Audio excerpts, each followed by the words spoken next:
Hello guys, welcome to YouTube channel study with Preeti. Guys, बात करने वाले बीपीएससी टीआरई 3.0 री एग्जाम को लेकर बहुत बड़ी अपडेट। प्राथमिक, माध्यमिक, उच्च माध्यमिक सभी की फाइनल आंसर की आ चुकी है और आप सभी ने आई होप आपत्ति भी दर्ज कर ली होगी। और 9 to 10 11 12 की आपत्ति दर्ज करने में भी 2 दिन का समय आप लोग कर लिए होंगे, या फिर जो नहीं किए हैं वो कर लें। और अब जब रिवाइज आंसर की आएगी और इस आंसर की के देखने के बाद कट ऑफ में क्या परिवर्तन हुआ, और हर एक कैटेगरी वाइज का मैं यहाँ पे आपको बताने वाली हूँ कि हर एक कैटेगरी में क्या क्या अंतर देखने को मिलेगा। सबसे पहले अगर आप इस चैनल पर नए विजिट किए हैं, चैनल को सब्सक्राइब करना, क्योंकि यहाँ से आपको टीचिंग एग्जाम रिलेटेड सारी ऑथेंटिक अपडेट सबसे पहले दी जाती है।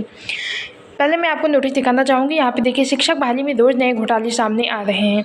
इससे न केवल बीपीएससी की साख कमज़ोर हुई है, बल्कि शिक्षकों के प्रति आम जनता का भी भरोसा उठता जा रहा है। सरकार को पूरी बहाली प्रक्रिया की निष्पक्ष जाँच करवानी चाहिए। यानी कि ये मामला टीआरई 1 और 2 का है।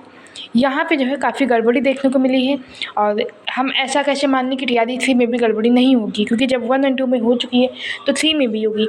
इसलिए निष्पक्षता के साथ इसकी जांच करने के लिए जो है सरकार को बहाली करनी चाहिए और पूरी प्रक्रिया का फिर से एक बार जांच करना चाहिए, वरना टीआरई 3.0 में भी फर्जी शिक्षक का चयन हो जाएगा, बाद में उनको निकाला जाएगा और सीटें रिक्त रह जाएंगी, आप योग्य होते हुए भी बाहर रह जाएंगे। आगे मैं दिखाना चाहती हूँ कि गणित और विज्ञान के शिक्षकों की भाषा कमजोर, 30% से कम अंक आने पर भी हुई नियुक्ति।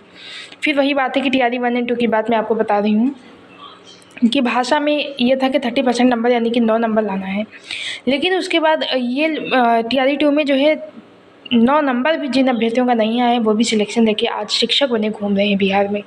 तो ये दशा है सरकार की। अब किस चीज़ को सही कहा जाए, किस चीज़ को नहीं। फिलहाल टीआरई 3.0 में एग्ज़ाम हो गया, उसके बाद इन्होंने भाषा वार्ता को ख़त्म कर दिया। भाषा वार्ता लागू होती है, ख़त्म होती है, कुछ नहीं पता, क्योंकि बीपीएससी एन मौके पर सारी चीज़ें जो है कभी लागू करती है, कभी ख़त्म करती है। आगे देखिए, राज्य के बाहर के निवासी को आरक्षण का लाभ। इस संबंध में शिक्षा विभाग ने कहा, आवेदक का निवास स्थान बिहार राज्य से बाहर उत्तर प्रदेश का है, उसके बाद भी जो है सीटेट में 60% या अधिक अंक लाने पर योग्य घोषित होंगे। सामान्य वर्ग की महिला को 60% अंक लाने पर योग्य घोषित किया जाएगा।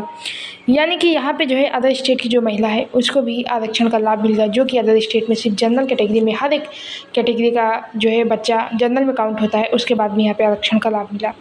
तो ये सारी गड़बड़ी को देखते हैं यहाँ फिर देखिए कि विभागीय सूत्रों से मिली जानकारी के अनुसार जल्द ही टीआरई 1 और 2 के सभी शिक्षकों का सत्यापन शुरू होगा। योग्यता CTET, estate plus subject combination और दिव्यांगता की जाँच पर रहेगा जोर। जिनकी सारी डिग्री बाहर की है और अवश्य बिहार की है, उनके अवश्य प्रमाण पत्रों का होगा भौतिक मूल्यांकन। यानी कि अब जो है फिर से इन सभी शिक्षकों की जांच करने की बात कही गई है। अब ये आप अंदाज़ा लगाइए कि कितने फर्जी शिक्षक अभी भी हैं, क्योंकि इतने निकाले जा चुके उसके बाद भी। सेकेंड चीज़ मैं आपको बताना चाहूँगी कि सीटेट वाला जो मुद्दा सुप्रीम कोर्ट में चल रहा है कि सीटेट को जो है वैलिड किया जाएगा या फिर इनवैलिड। अगर ये इनवैलिड हो जाता है तो फिर सीटेट पास किए हुए कितने अभ्यर्थी अदर स्टेट के हैं जो बिहार में नौकरी पा गए, आप खुद ही अनुमान लगा सकते हैं, और कितने ने अभी टीआरई 3.0 दिया है, तो फिर उन सभी के लिए बहुत ही जो है उन सभी के साथ धोखा होगा। लेकिन फाइनल क्या अपडेट आती है वो तो कुछ दिन बाद ही पता चलेगी। तो ये सारी नोटिस मैंने आपको बता दी। अब मैं आपको बताना चाहूँगी कि इतना सब कुछ मेरा दिखाने का मुद्दा बस इतना था कि मैंने कल भी बताया था कि 1 कैंडिडेट 1 रिजल्ट, साथ ही पहले टीवी बाद में जो है रिजल्ट। अगर ये सारी चीज़ें लागू हो जाती हैं, निष्पक्षता से सारी जांच होकर उसके बाद नियुक्ति होती है, तो कहीं ना कहीं योग्य अभ्यर्थियों के साथ धोखा नहीं होगा, वरना बहुत बड़ा धोखा होगा। अब मैं कट ऑफ की अगर बात कर लूँ तो आप सभी ने आपत्ति दर्ज कर दी होगी, और फाइनल आंसर की अभी नहीं आई है। रिवाइज आंसर की जब आएगी उसमें आपको जो है 3 से 4 नंबर बढ़ेंगे, और आपने किसी न किसी यूट्यूब चैनल से जो मैच किया था, इस आंसर के आने के बाद आपके नंबर घट गए हैं। हर एक वर्ग की बात मैं कर रही हूँ, तो जाहिर सी बात है कट ऑफ कम जाएगी। लेकिन अगर जो मैंने बाकी चीज़ें बताई कि 2-3 चीज़ें लागू हो जाती हैं, 1 कैंडिडेट 1 रिजल्ट, ये सारी चीज़ें, तो कट ऑफ आपकी कम जाएगी। इस पर काफ़ी लोग जो है मांग कर रहे हैं। आई होप ये चीज़ें होनी भी चाहिए और हो भी सकती हैं, क्योंकि पहले ही फर्जी इतना हो चुका है, तो अगर इतनी सारी चीज़ें हो जाती हैं तो बहुत अच्छी बात है। फिलहाल कट ऑफ में अगर अभी बात करूँ तो आपकी कट ऑफ जो जाने वाली है 70 से 80 कीमत, हर एक कैटेगरी वाइज की जो इसी कीमत 2 से 4 नंबर ऊपर नीचे रहने वाली है। लेकिन अगर ये सारी चीज़ें लागू होती हैं तो आपकी कट ऑफ और कम जाएगी।